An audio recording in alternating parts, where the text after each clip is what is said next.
ఆకాశాన్నే తాగేసిందే తన కన్నుల్లో నీలం, చూపుల్లోనే ఏదో ఇంద్రజాలం.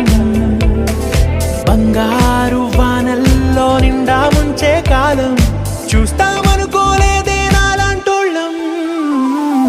భూగోళాన్నే తిప్పేసే ఆ బుంగమూతి వైనం, చూపిస్తుందే తనలో ఇంకో కోణం.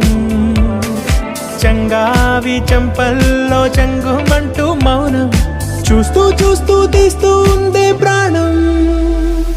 తను చేరిన ప్రతి చోటిలా చాలా చిత్రంగున్నదే, తనతో ఇలా ప్రతి జ్ఞాపకం ఛాయాచిత్రం అయినదే. సరే సరే త్వరపడకో, తదుపరి